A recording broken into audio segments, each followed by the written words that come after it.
Hi guys, welcome back to my channel. তো চলো আজকের আমরা সবাই মিলে বেড়াতে যাচ্ছি, ফ্যামিলির একটু ঘুরতে যাচ্ছি। আবার আজকেরই বাড়ি চলে আসবো। তো এইদিকে দেখো, আমি সবাইকে বলছি তাকাই, রিয়া তো অবাক হয়ে গেছে। তো এইদিকে আমরা সবাই ভিডিও বানাতে বানাতে যাচ্ছি, আর কাকি একটু আবার স্টাইল দিচ্ছে পাখা দিয়ে, দেখো। তো এদিকে স্যাংসির গরম লাগছে বলে হাওয়া করছে, আর আমরা অটো ভাড়া করে গেছি। অর্ধেক রাস্তায় গিয়ে কাকির শরীর খারাপ, ভাই অটোতেও নাকি বমি করে মানুষ, এটাও বিশ্বাস হয়? তো এখন আমরা পৌঁছে গেলাম, আর এই দিকটায় এসেই আমরা এত গাছপালা দেখতে পাচ্ছি। এখন আর আমাদের ওইদিকে এত গাছপালা নেই। তো এইখানটায় এসেই আমরা মাছকে খেতে দিচ্ছি। আগের দিনের যত ভাত ছিল ফেলে দিচ্ছিল পুকুরে, ওই জন্য আমরা ফেলতে এসেছিলাম। তো এখন আবার ওখান দিয়ে বেরিয়ে গেছি বিকেল 4টের দিকে। আমরা বেসিক্যালি সাম্বুসে গেছিলাম। তো আবার যাচ্ছি, এইদিকে একটা সূর্যটা এত সুন্দর লাগছে, আমি ওইটার ফটো তোলার জন্যে মানে কখন দিয়ে চেষ্টা করছি। এইদিকে গাছপালা ভর্তি হয়ে যাচ্ছে। তো ফাইনালি এসছে, জাস্ট ওয়াও লাগছিল সেদিন। আর এত সুন্দর ফাঁকা ফাঁকা জায়গা, এই দিকটা অনেকটাই মানে অন্যরকম লাগছিল। আর আমি ফার্স্ট টাইম এলাম না, আমার ওই জন্যে যেন আরও বেশি অন্যরকম লাগছে, ভালো লাগছিল জায়গাটা। আর সত্যি কথা বলতে, আমরা তো গেছি পুরো রাস্তা খেতে খেতে। যাওয়ার সময় প্রথমে গাড়ি চালাতে না চালাতেই চপ মুড়ি আর 2টো করে ফুরুলি খেয়েছি। আবার আসার সময় এক জায়গায় দাঁড়িয়ে কোল্ড ড্রিঙ্কস খাচ্ছি। মানে গেছিলাম কি, আমরা শুধু যেন খেতেই গেছিলাম।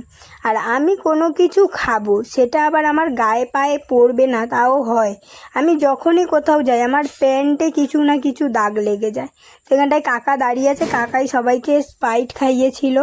আর এখন আমরা যাচ্ছি, আবার গাড়ি স্টার্ট করেছে। তো এইদিকে এবারে ফাইনালি সূর্যটা একদম সোজাসুজি এসে গেছিলো, আর ভিউটা সেই সুন্দর ছিল। আর দেখো সৌম্য ঘুমিয়ে পড়েছে, কিন্তু ওর পায়ের অবস্থাটা শুধু দেখো কি নোংরা। আর আমাদের 4 বোনের কোলে উপরে উঠে ভাই শুয়েছে। একটা ভাই গেলে আর যায়। আর এই যে রাস্তাটা, এই জায়গাটার নাম আমার মনে পড়ছে না, বাট এই জায়গাটা এত বাজে কি বলবো। রাস্তা কিন্তু ফাঁকা, কিন্তু এখানে লোকেরা গায়ের জোর দেখাচ্ছে বেসিক্যালি। এটা মানে রাস্তার মধ্যে দিয়ে হাঁটছে, এত জাম, রাস্তার ভেতরেই দাঁড়িয়ে আছে, এরম হচ্ছে। মানে গাড়ি যে যাবে যেতে পারছে না এখান দিয়ে। মানে ওই 2 মিনিটের হয়তো রাস্তা, আমরা 2 ঘন্টা ধরে ধরে যেন গেছি মনে হচ্ছে। পুরো দেখো প্রায় ফাঁকা ফাঁকা, কিন্তু মাঝখানে মাঝখানে লোক দাঁড়িয়ে যাচ্ছে, আর কাউকে কিছু বলতেও পারবে না, মানে এমন একটা জায়গা।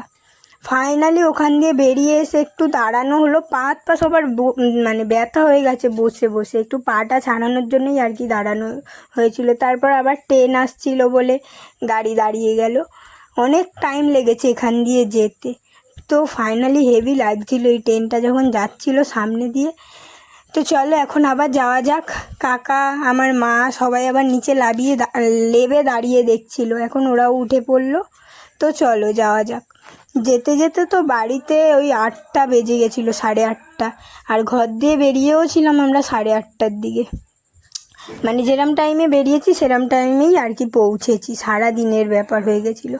আর এই দিকে আমাকে আমার কাকি, মা, বম্মা এরাই মনে করে দিচ্ছিলো ভিডিও কর ভিডিও কর, মানে ভালোও লাগে। তো চলো আজকের ভিডিও এখানটাই শেষ করছি। Okay bye.